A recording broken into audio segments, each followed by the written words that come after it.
Bonjour à toutes et à tous et bienvenue dans cette nouvelle vidéo. Aujourd'hui on se retrouve pour le Publidir Challenge du mois de novembre sur le thème ombre et lumière. Et on va profiter de cette vidéo pour faire un petit 2 en 1 car on a reçu des filtres de la marque KIF Concept et on s'est dit que ça allait tout à fait coller avec le thème.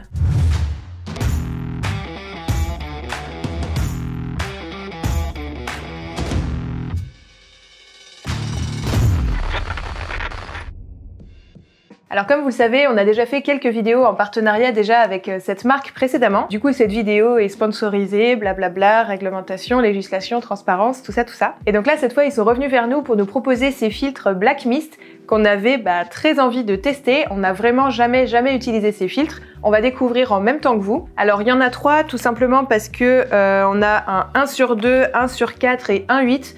Qui va du coup plus ou moins donner de l'effet. Encore une fois, on n'y connaît rien, on va tester ça ensemble et découvrir au fur et à mesure. On vous montrera bien sûr à chaque fois les différences de rendu. Alors comme le thème ce mois-ci est ombre et lumière, d'ailleurs petite parenthèse, on est le 21 novembre quand on tourne cette vidéo et vous avez été déjà super nombreux à nous partager des photos sur le hashtag Publidir Challenge sur Instagram sur ce thème-là pour ce défi. Et franchement vos photos elles sont trop belles donc ça nous met un peu la pression, on espère qu'on va faire un truc sympa. On a décidé de partir sur un setup en studio avec un petit décor, avec quelques lumières en fond. On va essayer d'être dans une ambiance un peu sombre, clair-obscur, avec quelques petites touches de lumière. Et en fait, c'est pour ça qu'on s'est dit que ça allait super bien tomber avec ces filtres-là, parce que comme il y aura des lumières présentes dans notre décor, c'est possible que ces filtres fassent un effet un petit peu particulier avec. En tout cas, on espère, encore une fois, crash test. Bon, alors du coup, on va faire un petit unboxing.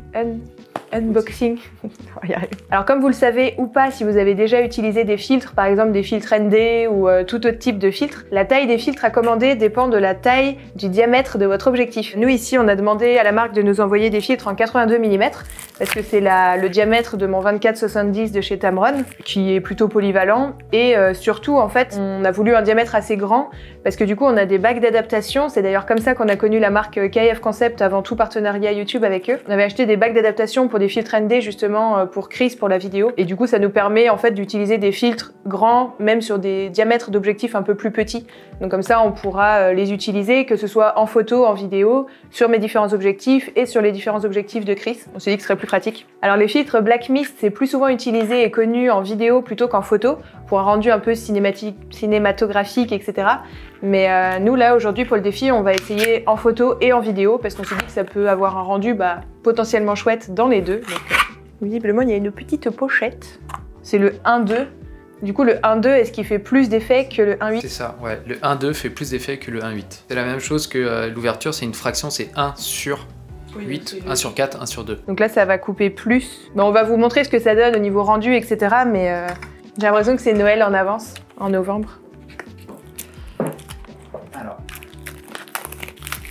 là il y a le 1/2. Est-ce qu'il y a une différence? En fait, on a regardé 2-3, enfin notamment la vidéo de KIF Concept sur leur filtre Black Mist, etc. Et en fait, c'est pas toujours très marqué l'effet que ça fait. Donc c'est pour ça que j'espère qu'on va pouvoir vous montrer quelque chose d'intéressant. Mais en fait, selon l'éclairage, selon les lumières, les conditions et tout, que ce soit en intérieur ou en extérieur, l'effet peut être plus ou moins intéressant, ou plus ou moins visible, ou plus ou moins discret. On va voir. Toujours. Et tu vois la différence ou pas? Ouais. Et à ce côté, ça décontraste un peu l'image, mais on verra un peu plus tout à l'heure. Ouais, du peu qu'on a vu que ça pouvait faire en rendu, ça peut donner un effet un peu brumeux selon la lumière, etc. Mais en fait, souvent, ça va surtout aussi légèrement adoucir l'image. Et du coup, c'est ça qui peut donner cet effet un peu cinématographique, c'est le côté un peu décontrasté et adoucissant pour la peau et tout. C'est pas du tout des termes techniques, hein, je vous le fais au feeling, au ressenti, là. Comme on l'a déjà dit plein de fois sur cette chaîne, nous on n'est pas du tout des experts matos photo. On s'intéresse à ça pour les possibilités que ça peut nous donner dans le rendu final des photos et des vidéos, mais c'est pas... Si vous voulez plus d'infos vraiment techniques, allez sur des chaînes YouTube spécialisées techniques, de gens passionnés par les détails techniques du matos et tout. Nous c'est vraiment plus le côté créatif, curieux qui nous intéresse dans tout ça. Faut pas les mélanger du coup. Ah oui, c'est pas marqué sur la... Ah, c'est peut-être marqué sur les bagues. Il est marqué le si, diamètre. C'est marqué sur les bagues. C'est bien fait du coup. On va pas se perdre. Oui, diffusion. Alors, si je mets mes gros doigts dessus dès le début, on va pas voir grand chose, moi je veux le dire. Le 1/8. 1/8. Là, on a le 1/8. 100. Ah oui, on voit la différence de ouf. Et 1/2. Ah, ça fait hyper smooth, hein. Ah, c'est vrai que le 1/2, il est vénère. 1/8.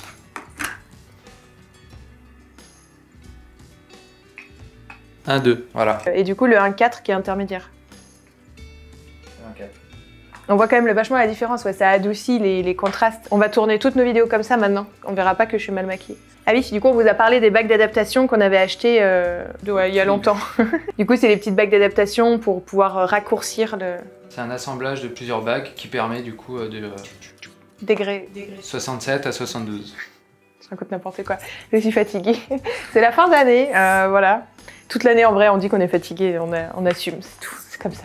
Bon, et sans plus blablater pour l'introduction, parce qu'on sait pas exactement trop dans quel sens on va aller encore pour cette vidéo nous-mêmes, on va passer tout de suite au backstage. Bon, alors là, pour vous expliquer un petit peu ce qu'on fait, on est en train de mettre en place les lumières. Donc on va essayer de, vu qu'on va rester un peu dans ce truc un peu cinématographique, je vais pas y arriver avec ce mot, on va essayer d'avoir une lumière principale et une lumière un peu secondaire, backlight, etc. Enfin, on va essayer d'avoir plusieurs sources lumineuses. Alors on fait jamais ce genre de choses en studio en temps normal, donc là c'est vraiment un essai, ce sera probablement pas du tout parfait, mais bon, on essaye de bidouiller, de voir ce que ça donne et ce sera un premier crash test, on s'améliorera par la suite. Comme on a envie de rester dans une ambiance plutôt feutrée, très intimiste, même notre lumière principale elle sera un peu en latéral, elle sera pas vraiment frontale. Donc du coup, ça va être celle-ci, le panneau LED. Donc c'est le panneau LED de Chris qu'il utilise d'habitude en prestat vidéo. Donc c'est une lumière plutôt blanche qu'on va mêler un peu avec la lumière beaucoup plus jaune de la bougie et de la petite lampe tortue qu'on aura en backlight. On sait pas encore si la lumière du haut va être intéressante ou pas, on verra peut-être pour l'allumer, pour l'éteindre, pour voir en fonction, parce qu'on a envie quand même que le décor soit un petit peu éclairé et pas que le sujet. Donc voilà, on va partir là-dessus dans un premier temps, on va faire des essais, puis on verra si on change des choses par la suite. Donc les premières photos, on va les faire sans les filtres, et puis après on essaiera de faire la même photo avec les différents filtres et vous les mettre côte à côte pour que vous voyez un petit peu, enfin que vous voyez, mais que nous aussi on voit en fait, parce qu'on découvre en même temps que vous, comme on disait, qu'on voit un petit peu les différences de rendu, etc.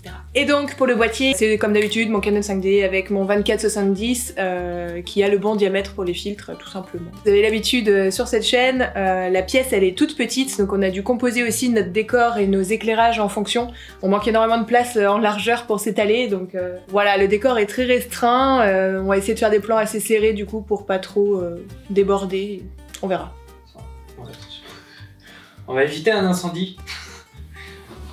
On va éviter de me cramer les cheveux surtout.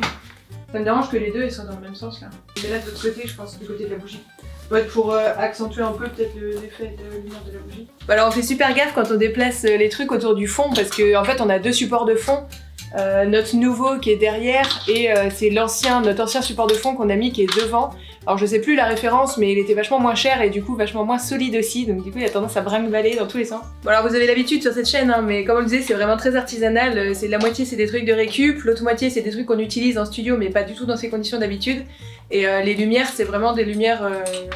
Sauf le panneau LED quand même qui est un peu plus spécifique photo, mais sinon c'est pas des lumières faites pour la photo en temps normal, donc voilà, c'est vraiment avec ce qu'on trouve. Voilà, attention. On va perdre le fond. Toi je vais me cramer avec la bougie, ouais. Je te laisse faire.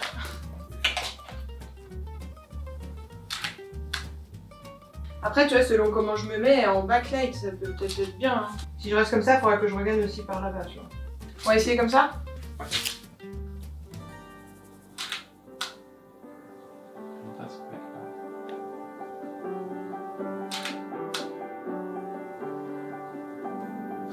Ouais, après si ça vient plus devant, ouais, du coup tes jambes et tout, ça se montre plus à la lumière. Et là comme ça du coup? Ouais. Du coup on va se faire le même shoot, donc on a calé le trépied, comme ça on est sûr d'avoir le même plan avec les mêmes effets de lumière. Et là on se fait un essai du coup avec les différents filtres et on commence par le 1-2. L'effet avec la bougie est plutôt cool, voilà. Un peu moins de visage, un peu moins de face par exemple.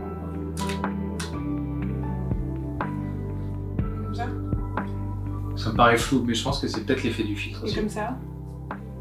Ouais, c'est peut-être mieux comme ça. Enfin, t'avais peut-être le bras ouais, un peu moins... Et je vais changer du coup. Ok, je bouge pas. Essaye de pas bouger. Attends, je vais bouger là-dessus.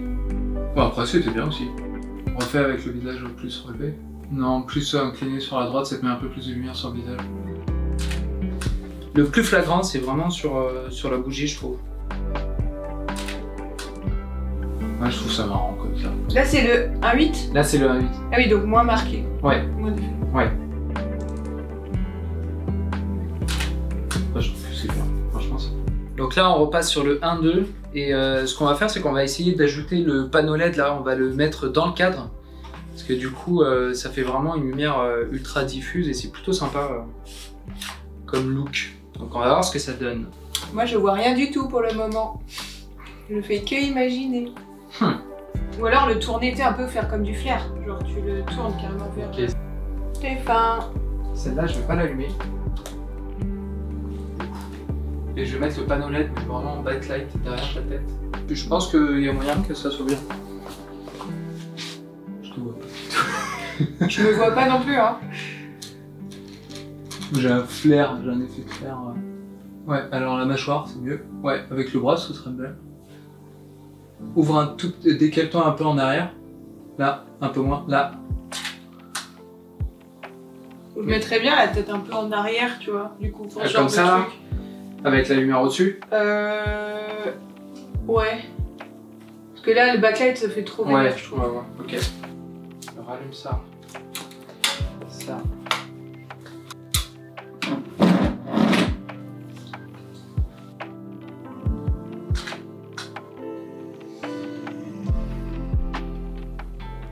On se retrouve pour la fin de la vidéo. C'était épuisant. Je vais avoir des courbatures partout demain. Tout va bien.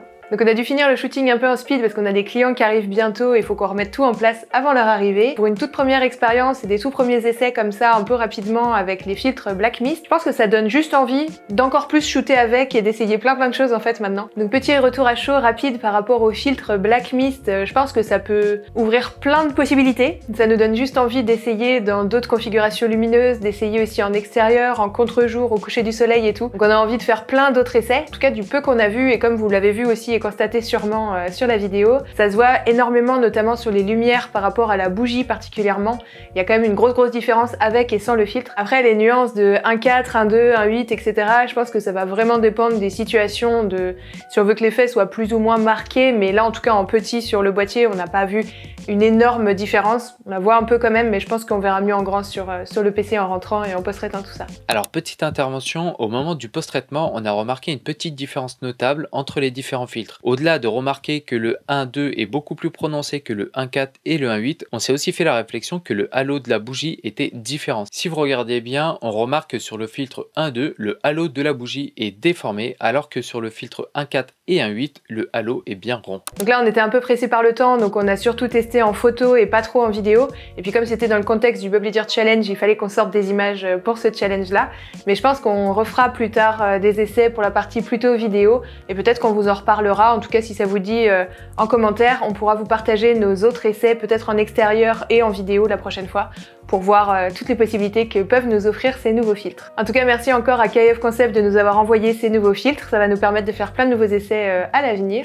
On espère que cette petite vidéo vous aura plu, que ça vous aura inspiré, donné des idées, je ne sais pas, attisé votre curiosité peut-être. Et comme d'habitude, on vous invite à partager vos créations avec le hashtag Bubbly Dirt Challenge pour les défis chaque mois sur Instagram. Donc on va passer des nouveaux participants régulièrement, donc c'est plutôt cool, et puis aussi des participants qui sont là depuis les débuts presque, donc c'est trop chouette, on est toujours aussi content de découvrir vos créations. Comme d'habitude, n'hésitez pas, si ça vous plaît, si vous voulez nous soutenir, à mettre un petit pouce en l'air, à laisser un petit commentaire.